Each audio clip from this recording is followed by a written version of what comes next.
Nós vamos dar continuidade no estudo do O Livro dos Médiuns. Nós estamos no capítulo 18, Inconvenientes e Perigos da Mediunidade, e nós vamos trabalhar hoje sobre as crianças, né? Influência dos exercícios da mediunidade sobre as crianças.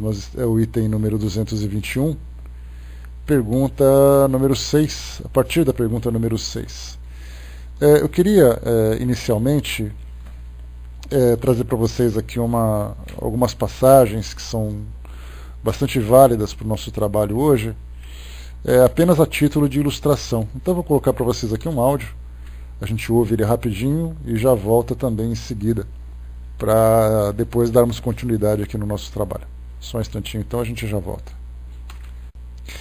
Bom, nós fizemos essa introdução para podermos ter uma ideia de como essas experiências acontecem na vida dessas pessoas. Nós tivemos também algumas outras experiências bastante interessantes, relatadas, né, por crianças. Se nós pegarmos, por exemplo, na mídia, o que nós vemos na mídia a respeito desse tema? Nós tivemos no começo desse ano, no mês de março, do ano passado, mês de março de 2012, bom dia pessoal que chegou, uma novela que passou na Rede Globo chamado Amor, Eterno Amor. E nessa novela, uma das partes da trama tratava exatamente de crianças médiums, né? Uma criança que era vidente, que tinha algumas experiências, né, que acabavam despertando a curiosidade, o espanto, o medo de muitas pessoas. Nós tivemos também relatos, né, um Conexão Repórter, que passou no SBT em 2011, um programa intitulado A Criança e a Fé, que falava de uma criança missionária que tinha o dom da cura, né? E dentro desse meio a gente sabe que essa ideia do miraculoso acaba sendo muito explorado, né? E contrariando exatamente essa recomendação que os espíritos dão de tratar com naturalidade os dons, né? Ou seja, a mediunidade que aflora de uma forma espontânea nas crianças, e que deve tratar isso com naturalidade e principalmente oferecer esclarecimento, né, e não exploração do modo como tem acontecido. Nós tivemos também na revista Galileu uma reportagem em 2010 intitulada Caçador de Reencarnados. Psicólogo islandês estuda relatos de vidas passadas de crianças. E aí também são experiências, já não é o caso de mediunidade, mas de lembranças de reencarnações, crianças que relatavam essas experiências, e esse psicólogo então fazia ali os seus registros, né? E tivemos também no ano de 2007, na revista Isto É, uma matéria chamada Crianças e o Além, relatos de comunicação com espíritos. Só um instantinho aqui. Com espíritos revelam que a mediunidade é comum na infância e os pais precisam aprender a lidar com a situação. Eu tentei acessar aqui agora há pouco essa matéria, que eu queria ler um trechinho dela para vocês. Ela abriu agora, porque ela não queria abrir. Então eu vou ler aqui um trecho dessa matéria, só para vocês terem uma ideia, né, das situações e experiências que acabam sendo vividas pelas pessoas. Porque a gente ouve muito falar de crianças sendo médiums, mas são raras as vezes que a gente tem contato com uma criança que é médium. Feliz daquele que tem esse contato a título de experiência, né, e de preferência que não seja uma experiência mediúnica traumática para a família, né, porque muitas vezes isso acaba acontecendo.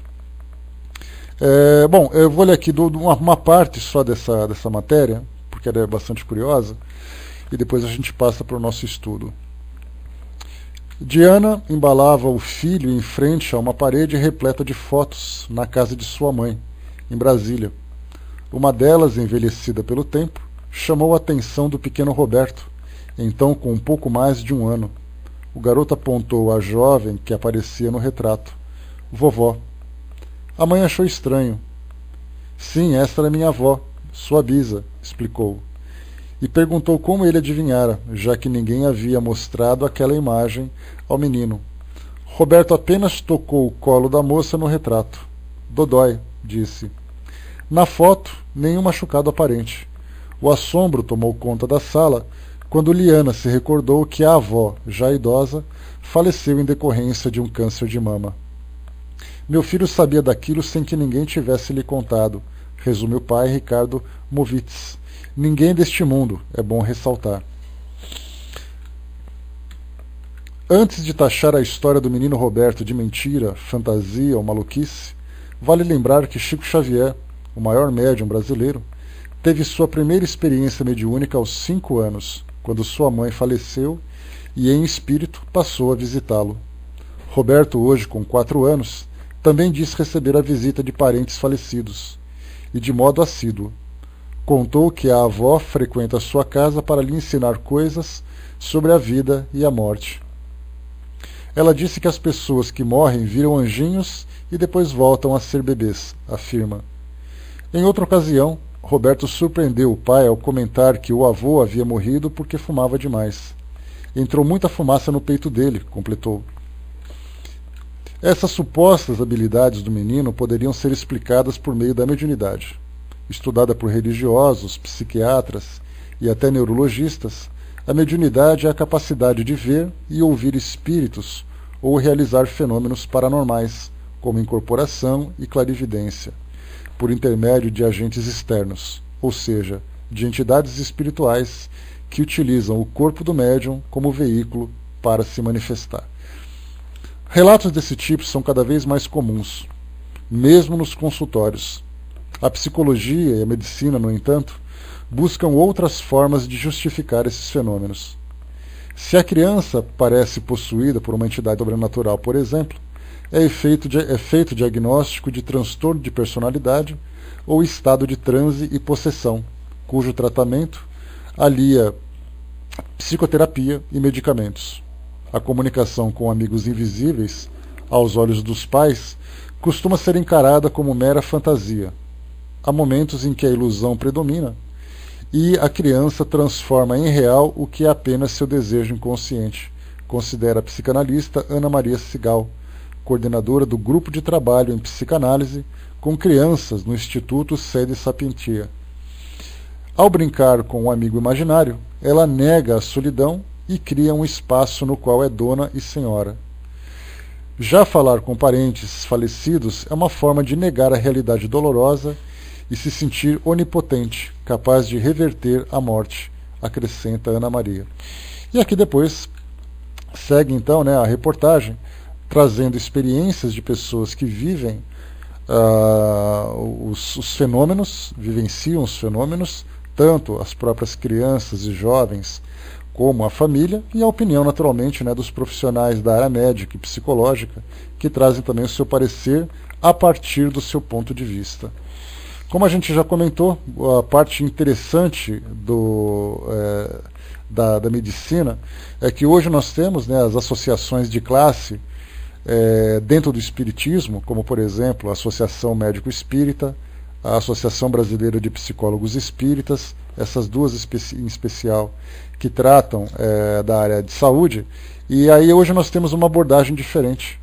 Se nós temos hoje a medicina e a psicologia tradicional, que aborda esses fenômenos de uma forma muito técnica, muito particular, lidando muito mais com transtornos mentais ou transtornos de comportamento, nós temos hoje esses mesmos profissionais agora lidando com o fenômeno a partir da perspectiva do espiritismo. Então é uma evolução que nós estamos tendo nesse contexto. E nós vemos ali muitas pessoas que se interessam, embora não sejam espíritas, elas se aproximam dos artigos, das palestras, dos encontros organizados por essas associações espíritas, para poderem pelo menos se inteirar um pouco mais do que acontece. E a mesma coisa também acrescentando a questão da reencarnação, quando tem crianças que falam de lembranças do passado, de locais, fatos, nomes, e aí então os profissionais começam a dizer que ela ouviu em algum lugar, que ela está inventando e tal, e hoje os profissionais espíritas dessas áreas de saúde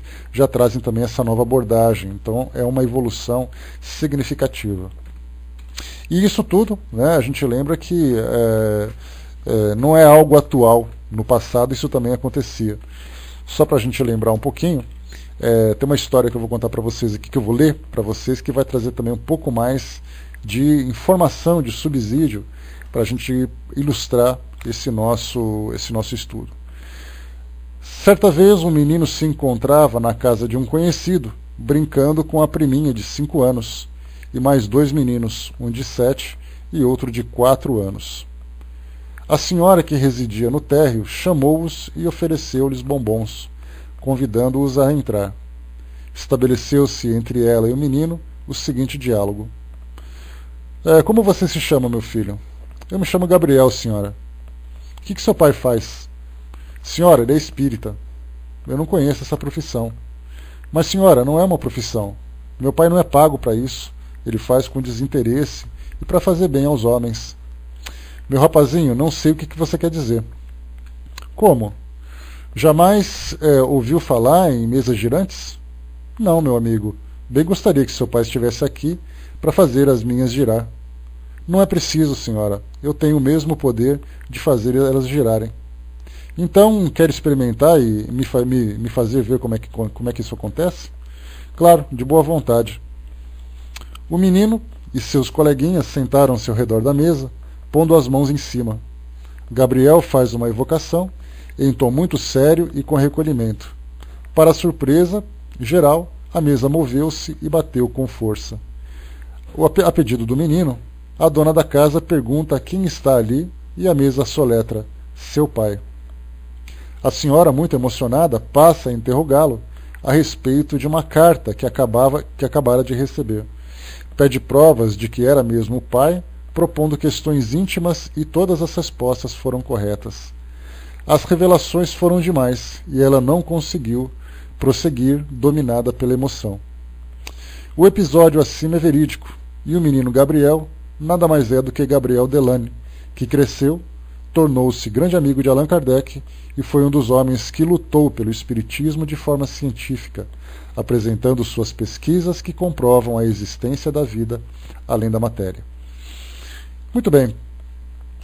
A partir dessas situações, desses textos que nós fizemos aqui a leitura, Allan Kardec ele teve a preocupação de fazer uma abordagem a respeito da mediunidade envolvendo as crianças, porque nesse capítulo que fala sobre os inconvenientes e perigos da mediunidade, ele tratou de questões emocionais, de questões psicológicas e também, naturalmente, falaria sobre a fragilidade da criança, tanto organicamente como também psicologicamente.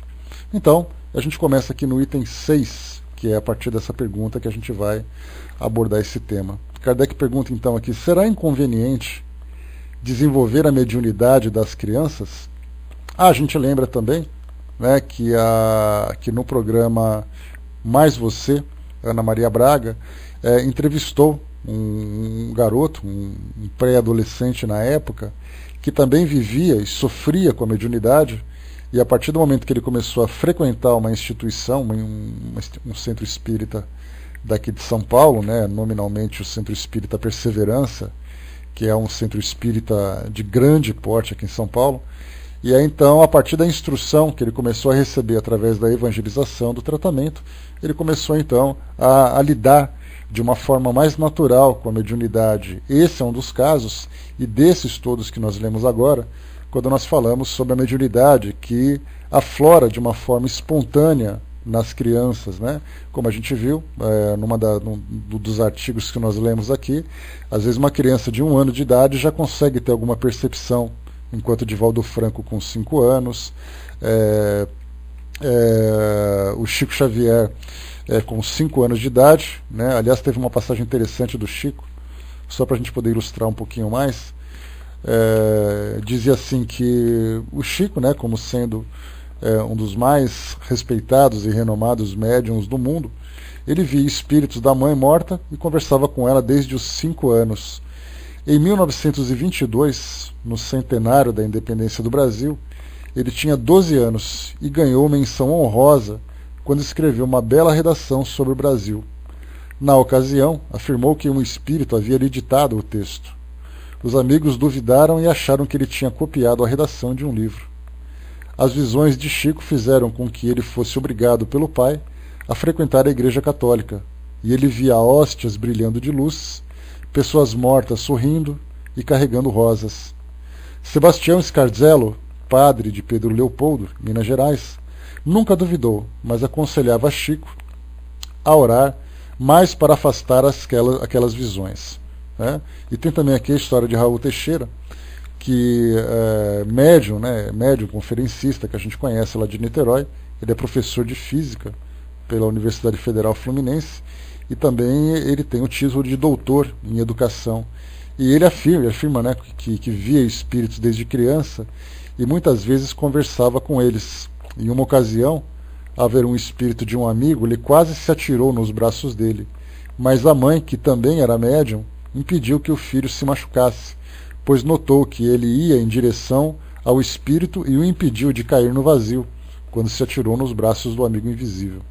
Né? Então temos ali várias e várias histórias que ilustram para nós essas experiências. Então, aqui nesse caso, né, antes a Cindizinha colocou, né, minha prima, alguns 2 anos, ela tinha 1 ano e pouco, disse certa vez que meu avô estava na sala, né, nunca falamos dele para ela.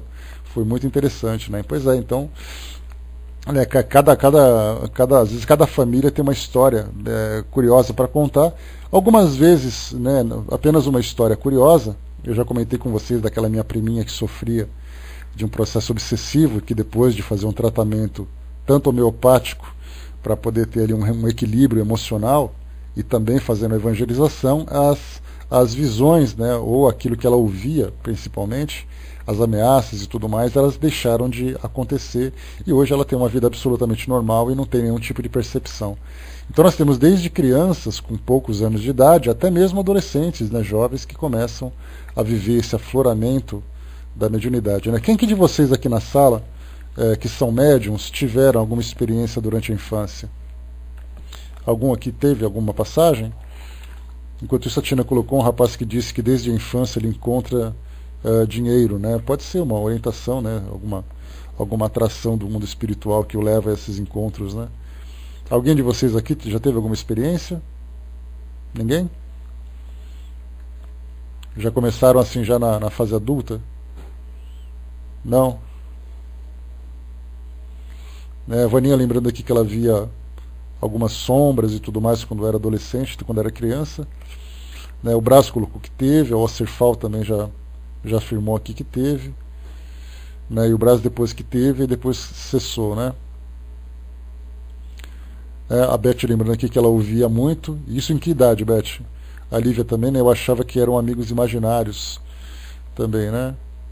Isso com que idade vocês colocaram? Coloca a idade também que vocês tinham aí pra gente ter uma ideia. A Beth lá pelos 10 anos de idade. A Tina colocou que quando era pequena sim, mas na adolescência deve ter cessado. Né? O que mais, né? A Wasserfall com 7 anos. A Lívia com 6 anos de idade. Né? O Brás ali com uns 4 anos também. Que idade era a sua, Vaninha, naquela época? Né? Na adolescência aumentou. Tá bem pequena, né? Uns 6 anos, né? Tá.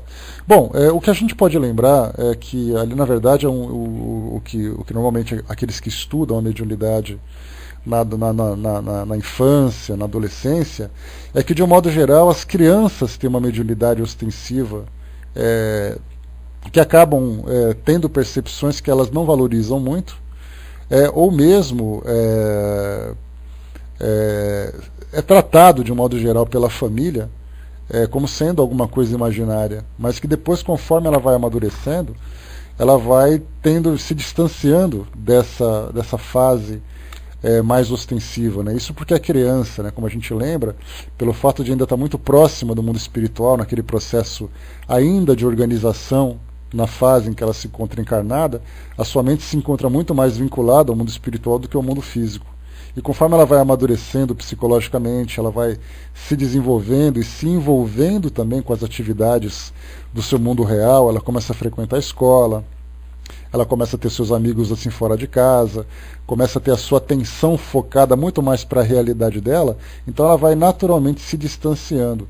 E nos casos em que a mediunidade ostensiva continua né, se mantendo ostensiva, é aqueles casos em que a criança vai continuar sendo médium e essa ostensividade vai acompanhá-la durante a sua vida. Então, no começo, assim, é natural que as crianças tenham realmente essas percepções, né?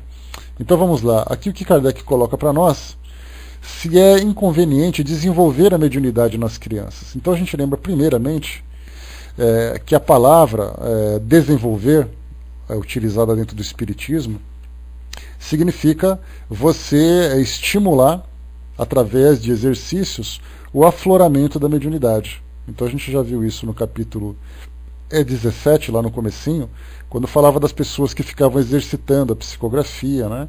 Então a psicografia seria assim a forma mais fácil de você trabalhar através de um exercício. Mas nós temos ali aquelas pessoas que tentam estimular através do estimular os fenômenos físicos, tem aqueles que tentam através da psicofonia, tem aqueles que tentam até mesmo estimular funções anímicas, como telepatia, telecinesia. Então, são exercícios que as pessoas fazem. Depende da coragem, depende do conhecimento, depende da motivação que ela tem, né? E a gente fala coragem porque você mexer com o sobrenatural é sempre algo que acaba assustando. Então, as pessoas preferem não se envolver muito com isso, né? Então, nós temos a mediunidade que vem de uma forma natural, né? Aquela que simplesmente aparece, e tem aquelas que são estimuladas.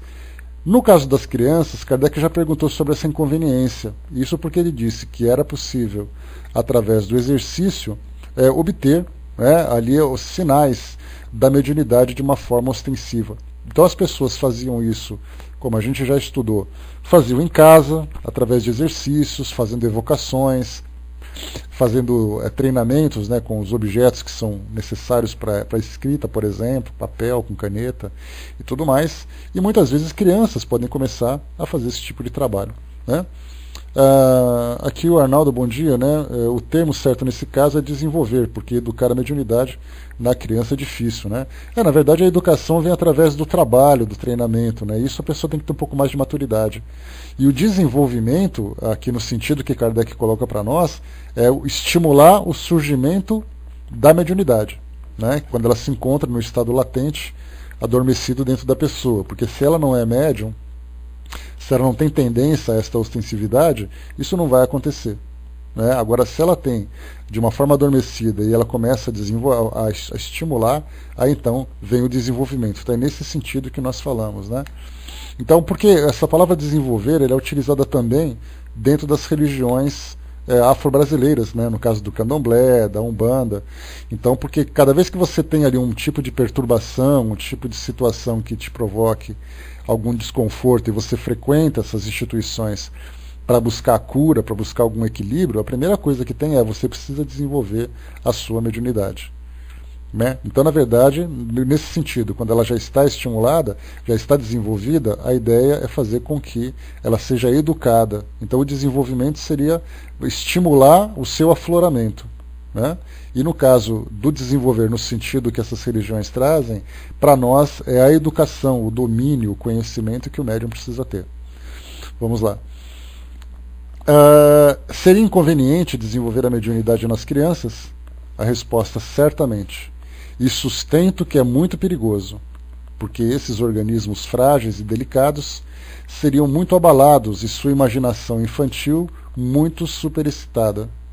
Assim, os pais prudentes as afastarão dessas ideias, ou pelo menos só lhe falarão a respeito no tocante às consequências morais, né?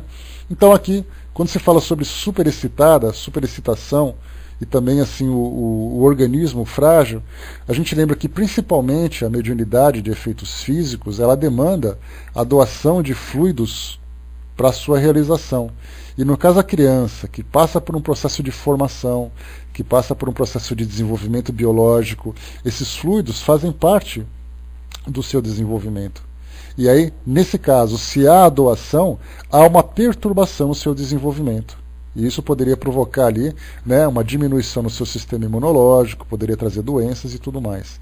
E na questão psicológica, nós temos a superexcitação, que é contato com outras mentes. Então, se eu tenho um espírito que é um espírito que passa por uma fase de perturbação, ou um espírito que quer envolvê-la, manipulá-la e tudo mais, isso pode provocar transtornos psicológicos. E quando a gente fala sobre superexcitação, a gente vê muito isso hoje nos filmes fictícios, né, que são apresentados na mídia, que nós temos crianças que têm contato com demônios, contatos com monstros, né? Então, é uma criança que vamos colocá-la como uma criança vidente, e ela tem essa visão dos espíritos, isso certamente para ela é um transtorno.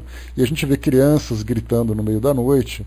No filme O Sexto Sentido, mostra bem o que é uma criança lidando com a mediunidade, né? E todos os transtornos que ela sofre com relação a medos, a ilusões, a fantasias. Então ela não consegue jamais diferenciar aquilo que é real e o que não é real. Então, se a criança passa por isso de um modo natural, como é o caso do filme que a gente viu e desses exemplos todos que foram citados, nós temos aqueles casos de crianças que querem estimular a mediunidade. E quando isso acontece? Quando a gente pensa assim, mas que criança exatamente, nos dias de hoje, vai querer desenvolver a mediunidade, por exemplo, para efeitos físicos? É o caso desses adolescentes e crianças que querem fazer, por exemplo, a brincadeira do copo. Então a gente fica imaginando que só naquela época de Kardec as crianças tinham essa preocupação de mexer com efeitos físicos, mas na verdade nos tempos atuais se faz isso também. Então nós temos crianças que passam por processos obsessivos, crianças que passam por distúrbios orgânicos pelo fato de doarem fluidos para a movimentação daquele copo. Nós temos aqueles outros casos de crianças que vivem, por exemplo, o fenômeno do poltergeist. Poltergeist, a gente lembra que é exatamente ali a movimentação de objetos trazendo aquela perturbação toda, né? O Brás colocou um pouco mais acima aqui, aquela menina do Rio Grande do Sul que tinha mediunidade da combustão, sofreu muito, né? Aquele caso, Brás, a forma como ele foi apresentado para nós pela televisão, pelas reportagens, não dá para a gente ter certeza exatamente se aquele é um fenômeno anímico ou se é um fenômeno mediúnico, né? Porque se for mediúnico, significa, como a gente sabe, os espíritos estão próximos. Para quem não viu esse documentário, a reportagem, vocês conseguem encontrar lá no nosso site, no espiridige.net/mídia. Foi uma série de reportagens sobre fatos misteriosos que aconteceram naquela região sul. E essa reportagem já é bem antiga, da década de 80. Então era uma jovem, que inclusive foi mostrada no programa Fantástico da época, que era uma jovem que, filmando, ela deitada na cama, o colchão começava a se movimentar com ela. Imagina quando a gente é criança, que a gente fica embaixo da cama, empurrando assim o estrado com os pés, para empurrar alguém que está do lado de cima da cama. No caso dessa menina acontecia a mesma coisa, o colchão se movia de tal forma que quase a jogava do chão. E além também de pedras que voavam, que atingiam o telhado da casa, quebravam vidraças, combustão espontânea, né, que era fogo que aparecia no colchão, nas cortinas da casa. Isso virou assim um point de turismo, aquele turismo bizarro, naturalmente, né, para aqueles que queriam ver uma coisa espantosa. E ela veio a desencarnar há pouco tempo, né? Então, nessa reportagem, as pessoas que conheciam a história ou tiveram contato com a família falaram um pouquinho, né, sobre o que poderia ser tudo aquilo. Então, é o que eu falei para vocês. Pode ser uma mediunidade, né, efeitos da mediunidade, se houver ali espíritos envolvidos, e nesse caso será certamente fenômeno de efeito físico e tudo, como pode ser também um fenômeno anímico, que aí já entra a parapsicologia, falando também de outras situações, como no caso de telecinesia, que é a movimentação de objetos com a força do pensamento, a psicopirogenia, que é a produção de fogo através do pensamento. Então temos que diferenciar. Inclusive naquela reportagem da revista Isto É, que eu li para vocês agora há pouco, falaram sobre fenômenos que algumas crianças podem vivenciar, que é o caso da incorporação ou da clarividência. Só para a gente poder constar, a gente lembra que clarividência e clareaudiência são fenômenos anímicos. Ou seja, é o poder que uma pessoa tem, a capacidade que ela tem de ver a distância ou ouvir a distância, não tendo espíritos envolvidos. Agora, quando a gente sai da clarividência e entra na vidência, já é a presença de espíritos, a audiência também é a presença de espíritos. Então é necessário fazer uma separação do que é provocado pelo próprio indivíduo, que a gente chama de anímico, que vem da alma, porque anímico vem de ânima, né? Então tudo aquilo que está animado, animal, anímico, fala de alma, da ânima, né? Agora aquilo que é mediúnico. Então a gente separa, classificar é fácil. Mediunidade obrigatoriamente tem espírito envolvido. A parte de paranormalidade, de fenômenos anímicos, que é estudado pela paranormalidade, não tem espírito envolvido, é uma força mental que a pessoa tem. Né? E como diz o Divaldo Franco nas suas orientações a esse respeito, ele lembra que todo médium é considerado um paranormal. Agora, nem todo paranormal é considerado médium, porque ele pode provocar esses fenômenos estranhos, mas não tem espírito envolvido. Então é nesse sentido. Né? O Dudu colocou lá em cima, né, eu observo em muitas pessoas que conheço, que dizem ver muito e ter sensações quando criança, que ao completarem maior idade, a ostensividade mediúnica aflora de tal forma como se fosse um sinal para que nós passássemos a desenvolver isso numa casa espírita, né? Assim como aconteceu comigo, e que agora, depois de estudar e trabalhar isso, né, houve uma melhora de 90%. Né? Você acha que isso procede? Não, Dudu, não é aquela questão de você ter que trabalhar numa casa espírita. Né? A gente lembra que um centro espírita ele é o melhor lugar, é o local mais indicado para que você trabalhe a mediunidade exatamente pelo conhecimento técnico e pelos recursos, né, de que a casa dispõe para poder proporcionar o equilíbrio. Então, na verdade, assim, a gente sabe que moralmente, dentro dos estudos espíritas, a mediunidade aflorada é um chamamento para aquela pessoa, para que ela possa fazer uma avaliação da sua vida, né, e começar a trabalhar, né, o seu psiquismo, os seus valores, de uma forma para que ele possa evoluir como espírito. Então, para isso que serve a mediunidade. Então, ela é, na verdade, um recurso, um instrumento para que a pessoa possa melhorar. Né? E isso poderia, da mesma forma que uma pessoa tem a mediunidade, ela poderia ter outras habilidades. Ela poderia ter, por exemplo, o dom da fala, ela pode ter um dom artístico. Né? Então, cada um vai lidar com essas habilidades. Então, mas como a gente fala da questão do espírito, se ele vai... Uma pessoa que passa por isso, e é o que a gente vê com muita frequência, né? Vê um adolescente, uma criança, ou mesmo um adulto, que começa a sofrer ali os sintomas de uma mediunidade desequilibrada, e ele frequenta uma religião que não lida com a mediunidade de uma forma natural, então eles vão começar a fazer ali um tratamento, entre aspas, da forma como eles conhecem, para que aquilo cesse. Então ela vai parar de ver espírito, vai parar de ouvir. Então, na verdade, eles estão ali bloqueando, quando é possível, né, quando eles conseguem fazer isso, bloqueando esses sintomas, para que ela possa voltar a ter uma vida, entre aspas, uma vida natural. Então, para aquele que tem um pouco mais de conhecimento, que não tem esse preconceito, não tem esse medo, vai até um centro espírita para receber o tratamento. Tá? Então ele vai fazer um tratamento de passes, que vai utilizar a força do magnetismo para poder equilibrar, né, as suas funções psíquicas, vai fazer um tratamento com água magnetizada, vai fazer uma evangelização, vai receber instrução sobre aquilo que acontece. Agora, trabalhar numa casa espírita é a opção da pessoa. Tá? Então a gente não pode acreditar que todo aquele, como acontece no caso das religiões, principalmente no candomblé e na umbanda, se você fala assim, olha, eu estou sentindo alguma coisa, então eles dizem assim, você vai ter que desenvolver. Então, na verdade, assim, é quase que uma determinação de que você é obrigado a fazer aquilo. E a gente sabe que não é assim. Né? Então, quer dizer, se você tem a oportunidade de trabalhar, isso vai te favorecer, porque você vai dar vazão a toda essa energia, a toda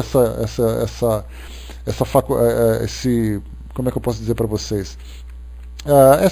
Essas energias que envolvem, né, o médium, então vai favorecê-lo, porque vai dar vazão a tudo isso, não vai ficar aquela energia estagnada, a presença dos espíritos apenas de uma forma inconveniente, como da mesma forma também ele vai favorecer as pessoas que recebem o benefício através daquele médium. Então é uma opção que ele tem. Então muitas pessoas vão até o centro espírita, fazem um tratamento, recobram o equilíbrio e voltam para casa, mesmo continuando vendo espíritos, continuando tendo essa percepção e tudo mais. Tá? Então a gente tem que diferenciar. Então, mas certamente que sim. Tanto na criança como no adulto, frequentando o centro espírita, ele vai ter ali as opções de tratamento e opções de trabalho. E ele vai abraçar aquilo que ele deseja. Agora tem pessoas que, por causa do preconceito, sofrem isso em casa. Né? No atendimento fraterno, no nosso trabalho, a gente recebe muitos e-mails de pessoas que não são espíritas e frequentam outras religiões. Então muitas dessas pessoas dizem que desde pequeno falam isso, algumas vezes comentaram em casa uma vez ou outra, aí receberam aquela repreensão, né, foram repreendidos. Não, porque você não pode falar isso, porque é pecado, porque não conta isso para ninguém, senão vão dizer que você é louco. Então ele fica aquele sentimento, com aquelas ideias reprimidas durante toda a sua vida.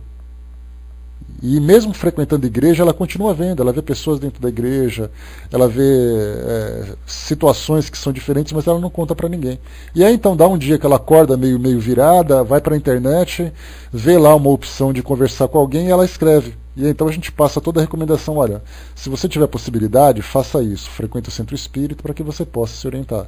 Se você tiver possibilidade, compre esse livro, porque pelo menos no sentido teórico, você vai ter uma orientação. Mas que você lide com isso com naturalidade e tal, e aí passa todas as informações para essas pessoas.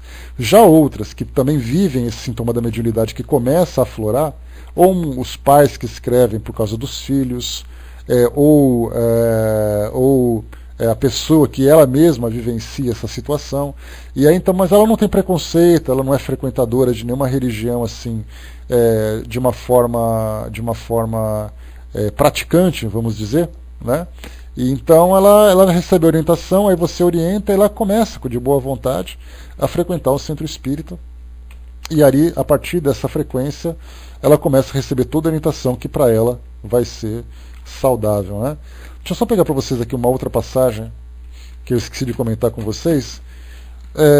Naquele mesmo artigo que eu li sobre a história do Raul Teixeira, tem um espaço ali para perguntas respondidas, né, perguntas e respostas. E aí então uma pessoa que leu esse artigo em 2007 fez essa seguinte pergunta, olha que interessante. Minhas filhas de 9 e 6 anos dizem ver vultos passando pela casa, e a pequena fala palavras que não combinam com sua idade. As meninas às vezes são dóceis e de repente tornam-se agressivas. Estamos por essa e outras razões frequentando a evangelização espírita, do centro espírita que ela comentou aqui para crianças, né? Tem entidades, tem melhorado bastante. E estou fazendo culto no lar. Mas está muito difícil, pois elas não se concentram e ficam entediadas com o Evangelho ou o Livro dos Espíritos. Ela pede uma orientação aqui e tudo mais, né? Outro problema é que de repente começa uma risadaria danada por parte também das irmãs de 19 e 21 anos de idade. Aí a mãe está aqui contando, né, que ela fica desestimulada, fica desanimada em fazer esse evangelho porque não conta com a colaboração nem com o equilíbrio, né, durante esse trabalho. Isso é um transtorno realmente, né? Bom, deixa eu ver mais aqui. O Fernando colocou, né, cheguei até a ver TV naquela época, achei estranho, acredito que seria mais de espíritos em volta, pois ela estava acordada e acontecia algo, né, falando daquela jovem na região sul, né? É difícil falar, Fernando, né, se era, porque na verdade o paranormal ele não precisa estar dormindo inconsciente para que as coisas aconteçam. Então eles chamam de epicentro. O epicentro é o indivíduo que provoca os fenômenos em volta dele, né?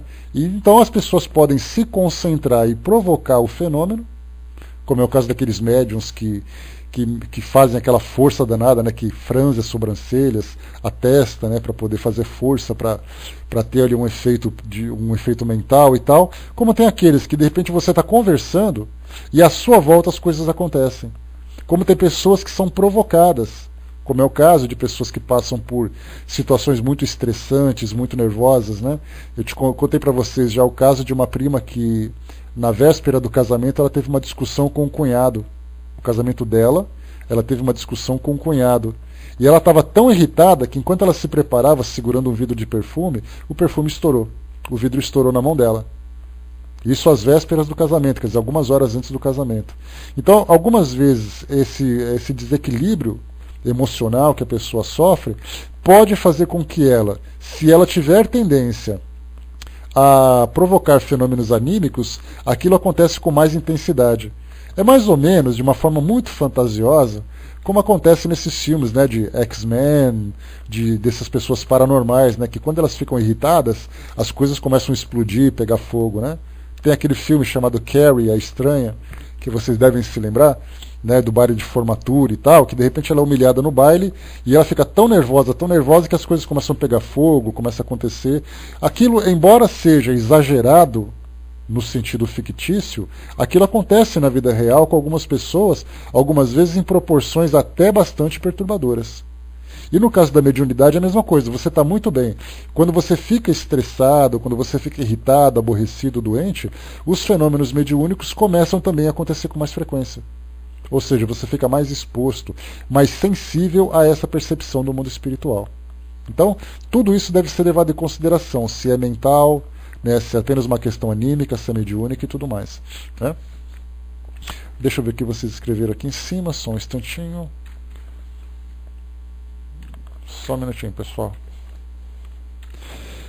Nassim colocou ali em cima para nós, aos 8 anos, mais ou menos, após despertar de um cochilo sozinho no meu quarto, vi nitidamente a silhueta de uma mulher sentada no pé da minha cama, com o braço estendido, me entregando uma rosa preta.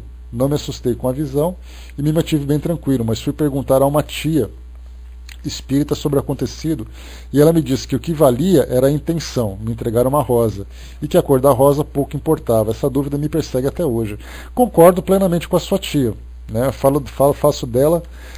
Faço minhas as palavras dela, né? Porque muitas vezes aquilo que para nós tem um simbolismo, para o mundo espiritual tem outro. É mais ou menos o que acontece com os sonhos.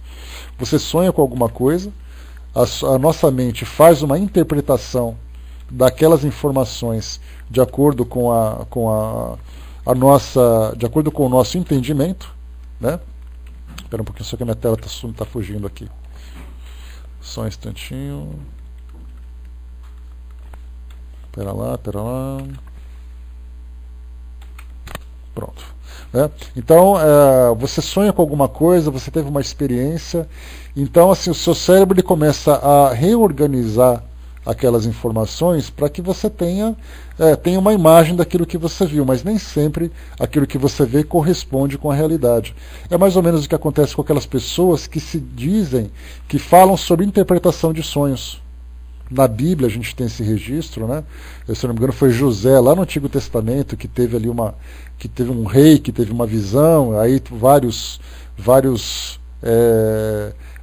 várias pessoas foram chamadas para fazer a interpretação e ele fez a interpretação correta. Então alguns sonhos podem ser interpretados corretamente, outros não e tudo mais. Então o que vale é a intenção. Eu sempre falo que cada vez que você tiver uma experiência mediúnica, o que você tem que registrar é exatamente a sensação que você teve naquele momento, né?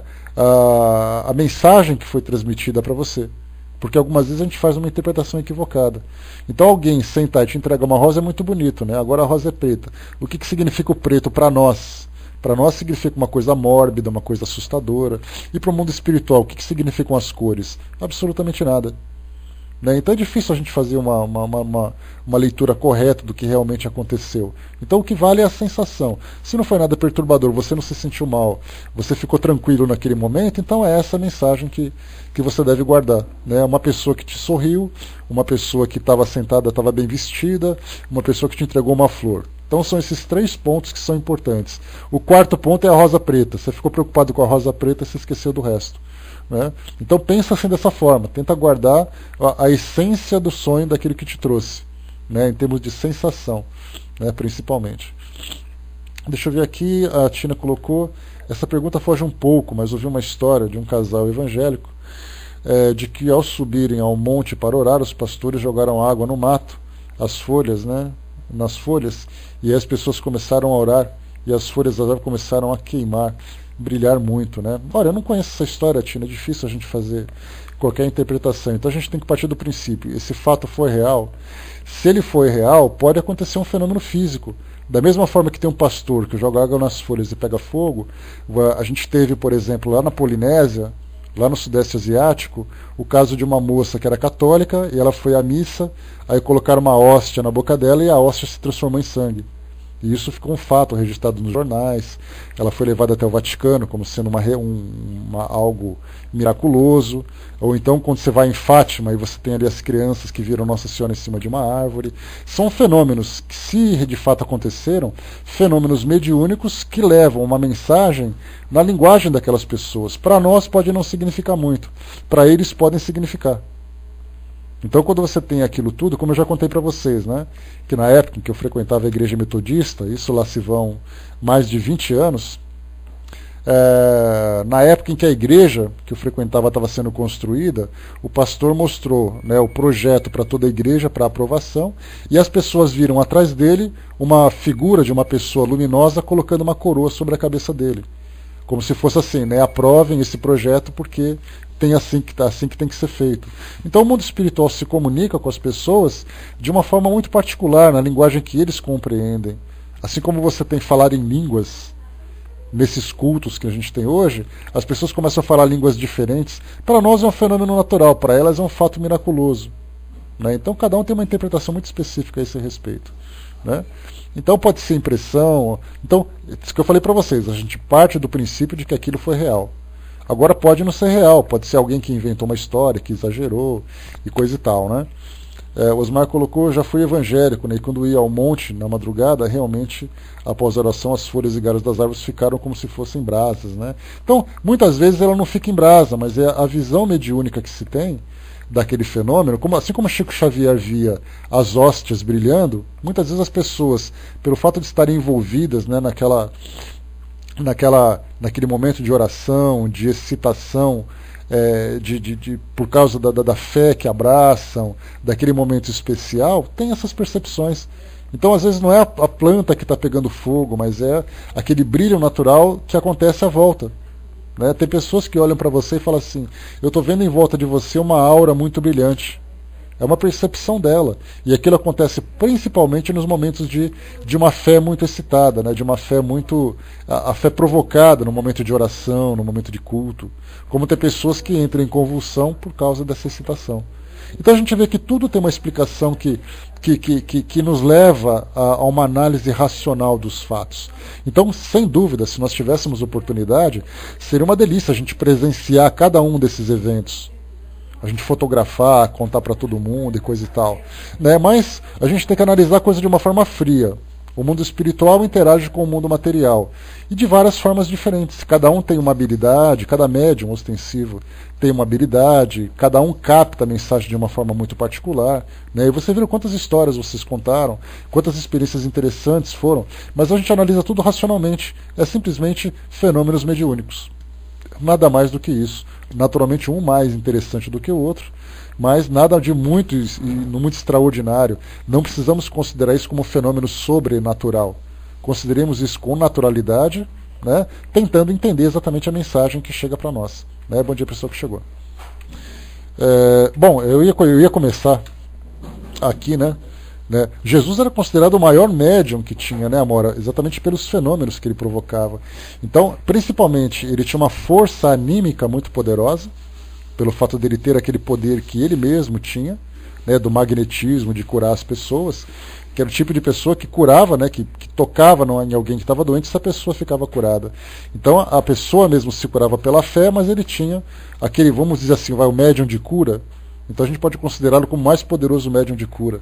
Mas ao mesmo tempo ele era médium também, porque ele tinha a evidência, ele tinha comunicação com o mundo espiritual, ele provocava fenômenos físicos que certamente tinha a assistência do mundo espiritual. Então, e mais uma vez também, né, a gente falar sobre a história de Jesus, ela é um pouco complicada, porque os fatos que são relatados na Bíblia, eles são contados pelas pessoas que ouviram alguém falar, ou que as traduções modificaram, mas a gente pode imaginar que se a forma como foi relatada não é a forma verídica, certamente dá para a gente poder entender, né?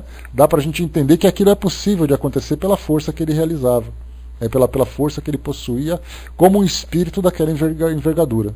Né? E não só Jesus fazia isso, nós tínhamos outros médiuns também que tinham essa capacidade. Né? Deixa eu ver aqui, Arnaldo colocou, né, quando a pessoa tocava nele dizia, né, sai de mim virtude, né, exatamente, né? Então, sempre pensar dessa forma, tá? Bom, deixa eu ver aqui o que a gente vai poder ler, fazer a leitura aqui, só um instantinho. Aqui no Livro dos Médiuns, então, mais uma vez, né, sobre esse estímulo que nós falamos, né, sobre essa provocação que a gente faz, né, da mediunidade para que ela possa se manifestar. Então, foi perguntado aqui por Kardec, né, se existe a inconveniência, né, do desenvolver a mediunidade. Né? Então, certamente que não deve, e aqui o Espírito coloca também, né, sustento, que é muito perigoso, porque esses organismos frágeis e delicados seriam muito abalados em sua imaginação infantil, muito superexcitada, né? Assim, os pais prudentes as afastarão dessas ideias, ou pelo menos só lhe falarão a respeito no tocante às consequências morais. Então foi que a gente conversou, né, sobre crianças que acabam tendo contato com espíritos, e esse contato pode trazer consequências das mais diversas.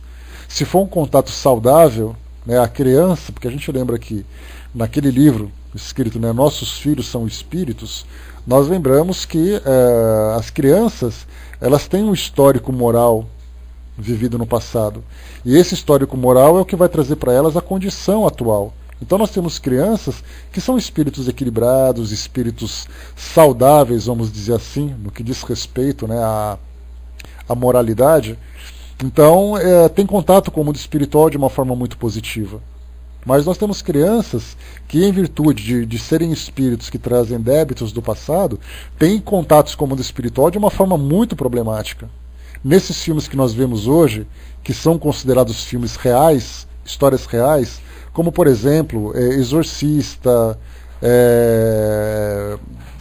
Evocando Espíritos, que são dois filmes que fizeram muito sucesso, né? Nós tivemos, por exemplo, o Exorcista, dizem, por exemplo, que é um fato, né?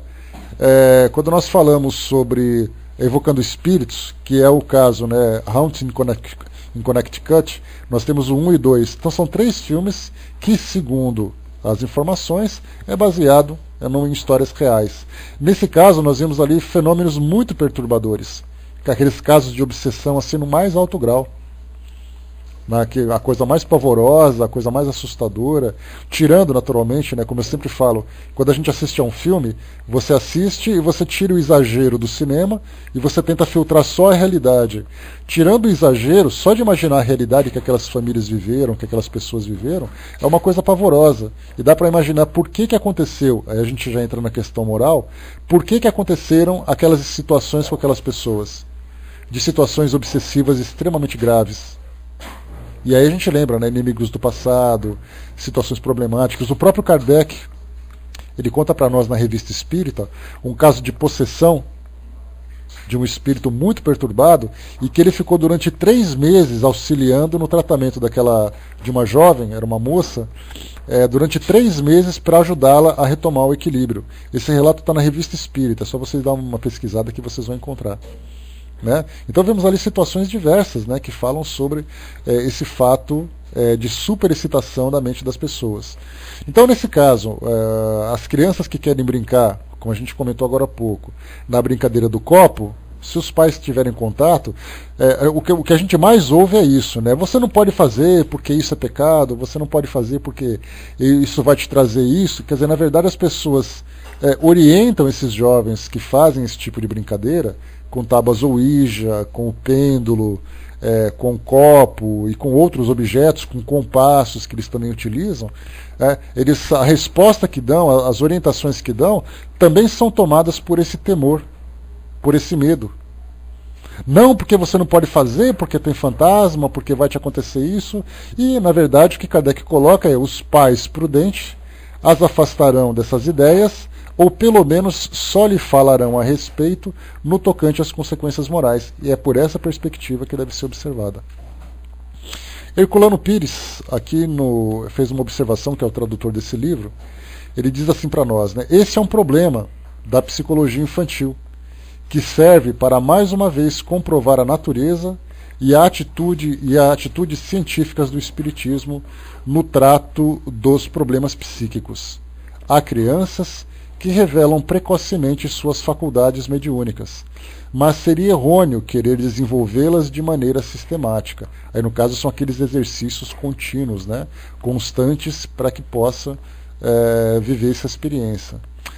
O que se deve dar às crianças em geral é o ensino moral do espiritismo, preparando-as para uma vida bem orientada pelo conhecimento doutrinário, sem qualquer excitação prematura das faculdades psíquicas, que se desenvolverão com o tempo devido, no tempo devido.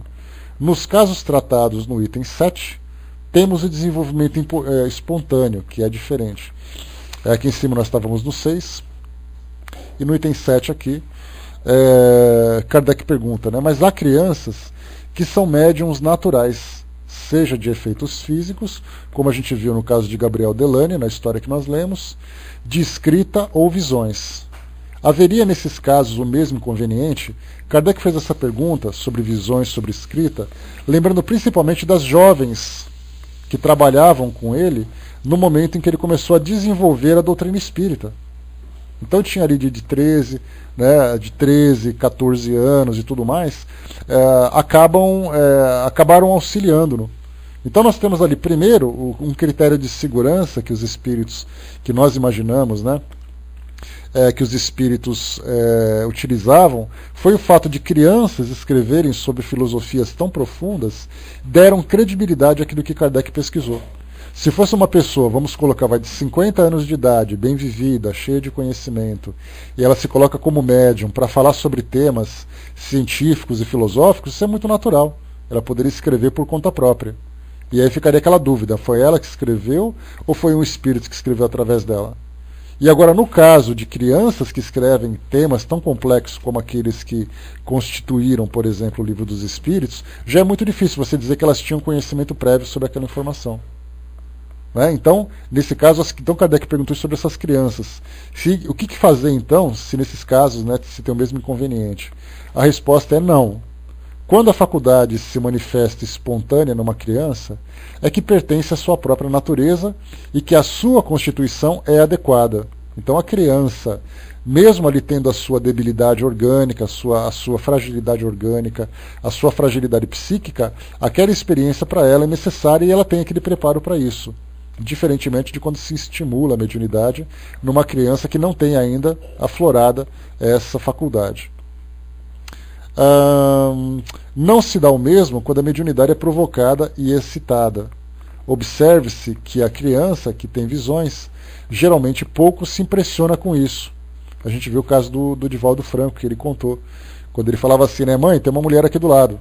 Ou então a criança que apontou no mural as fotografias que nós lemos no início. Antes de vocês que chegaram atrasados, nós fizemos a leitura de vários casos que foram publicados, né, em revistas, em livros, de crianças que viveram essa experiência, né, e também depoimento de Divaldo Franco, do Raul Teixeira, a experiência do Chico Xavier que ele viveu e tal.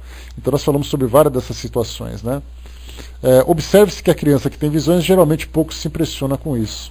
As visões lhe parecem muito naturais, de maneira que lhes dá pouca atenção, ou quase sempre as esquece. Mais tarde a lembrança lhe volta à memória e é facilmente explicada, se ela conhecer o Espiritismo. Aqui nós falamos, obviamente, do caso de crianças que vivem a experiência mediúnica de uma forma natural, saudável. A gente não fala dos casos de obsessões. Né? Porque quando você fala em processos obsessivos, aí naturalmente a criança vai ter medo, a criança não vai conseguir dormir direito à noite, criança que não dorme sozinha, criança que às vezes urina na cama, criança que precisa de acompanhamento psicológico. A gente fala de casos, já são casos fora daquilo que é natural no exercício mediúnico. Né? Deixa eu ler o que vocês escreveram aqui, só um instantinho. A Lívia colocou, né, havia uma série no Discovery Channel chamada Portas do Além, né, em que eles relatavam vários fatos sobrenaturais reais que aconteceram com família nos Estados Unidos. Ainda tem esse programa, Lívia, se não me engano, ele é chamado de Assombrações. Aí no Discovery você tem Assombrações, ele contam relatos de pessoas que viram luzes, relatos de pessoas que viram outras pessoas e tudo mais. Né? O Google está assistindo essa série. Né? Então é aquela história, a gente parte do princípio de que aquilo é real. A gente tira aquilo que é exagerado pela televisão e tenta pegar a essência do que aconteceu. E a gente vê ali experiências das mais diversas. Né? Tem um relato de um rapaz chamado Bruno, ocorrido em São Paulo. Né? E tem também, assim Dizinha lembrou aqui, né, nas crianças médiums, né, no bio, que também é muito legal, né, bacana. Então, para quem tiver oportunidade, assistir esses programas, porque ele ilustra bastante. Deixa eu ver aqui, o Fernando colocou, né, você diz não faça uma criança, e aí ela faz o mesmo. Né, mas é questão do esclarecimento, né, Fernando? Quando você esclarece, a coisa muda completamente, porque aí, né, aí fica bem diferente. Né. Deixa eu ver aqui, tá, vamos em frente aqui para a gente acabar. Bom, tem aqui mais um trechinho só, que é o item número 8. vamos lá, qual a idade em que se pode, sem inconveniente, praticar a mediunidade? Aquilo que a gente tem conversado nos nossos estudos anteriores da mediunidade, das pessoas que praticam a mediunidade em casa, das pessoas que querem conhecer a mediunidade, que a gente vê que hoje, principalmente, existe uma rejeição muito grande e um medo, principalmente, porque nós ouvimos que as pessoas dizem assim, né, você não pode fazer na tua casa porque aquilo é extremamente perturbador. Kardec não via dessa forma tão perturbadora. Ele alertava de uma forma cuidadosa dos inconvenientes, dos perigos e tudo mais, mas ele não falava que era proibido fazer uma reunião doméstica, como se fazia no passado. E essa questão número 8, ela lembra mais ou menos isso, né? Então a gente vê aqui, ó, qual a idade em que se pode, sem inconveniente, praticar a mediunidade? Não há limite preciso na idade. Depende inteiramente do desenvolvimento físico e mais particularmente do desenvolvimento psíquico. Há crianças de 12 anos que seriam menos impressionadas do que algumas pessoas já formadas. Refiro-me à mediunidade em geral, pois a de efeitos físicos é mais fatigante para o corpo, isso por causa da doação dos fluidos, né?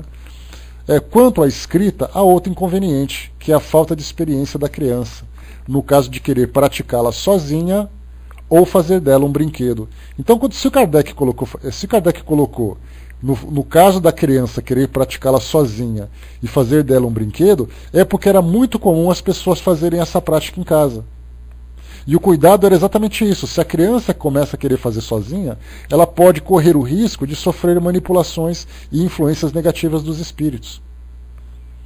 Então, a gente fica imaginando assim, poxa, mas no centro espírita fazer isso? A gente nunca ouviu isso falar na atualidade. Exatamente, porque na atualidade isso não acontece. Mas naquela época, Kardec convivia com situações dessa natureza, em que em casa as famílias faziam isso, inclusive com a presença de crianças. Olha como o pensamento mudou de lá para cá. E aí então, lembrando que as crianças querendo escrever sozinhas em casa, é o mesmo fato que nós temos hoje. Adolescentes querendo brincar, fazer a brincadeira do copo. De adivinhações, crianças querendo ter ali respostas com o mundo espiritual e tudo mais. Então vemos ali situações das mais diversas que trazem, né, que estão intimamente ligadas com a nossa realidade. Para a gente poder fechar, Herculano Pires faz mais um comentário a respeito dessa questão. Aliás, Herculano Pires trata da criança, da mediunidade na criança, num livro chamado Mediunidade. Para quem quiser, quem tiver as obras de Herculano, dá uma pesquisadinha. Para quem não sabe, Herculano Pires, ele foi talvez um dos maiores estudiosos do espiritismo que nós já tivemos aqui no Brasil.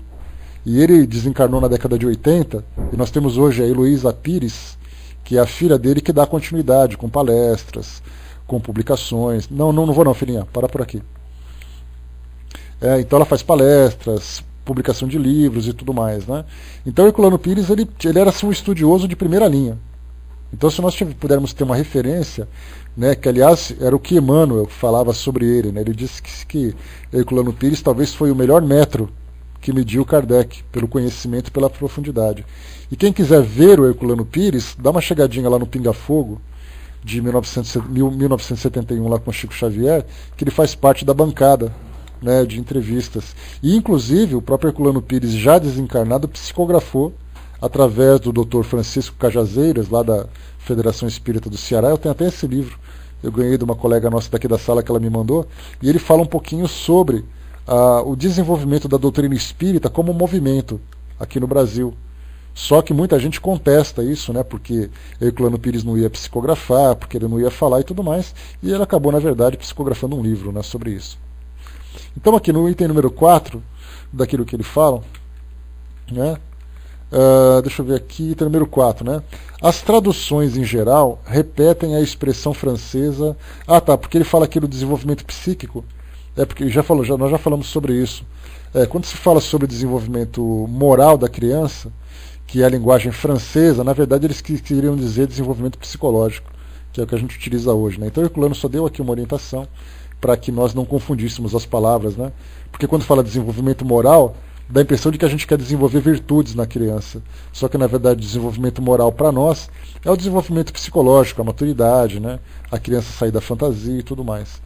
Então imagina você faz uma evocação, uma criança que faz uma evocação em casa, e de repente ela começa a ter visão de um espírito, né, que traz aquela imagem monstruosa, aquela imagem assustadora. Isso certamente vai trazer uma grande preocupação, né? Bom, pessoal, eu ia tentar terminar, mas a gente ficou conversando sobre bastante coisa, né, bastante coisa sobre esse tema, e não deu para a gente concluir. Mas no nosso próximo encontro, nós vamos falar sobre o item número 222, que tem aqui, eu não quero nem ler com rapidez aqui, para a gente poder aproveitar com cuidado. Deixa eu ver aqui, 222, que fala um pouquinho mais ainda sobre a prática do espiritismo e dos seus inconvenientes. Vamos lá. Bom, eu vou passar para Betinho, então, que vai fazer o encerramento para nós. E de tudo aquilo que a gente trouxe, para quem não pegou o começo do nosso estudo, dá uma ouvidinha depois no nosso áudio, na nossa gravação, só para pegar pelo menos os 15 primeiros minutos, porque ali a gente traz algumas histórias interessantes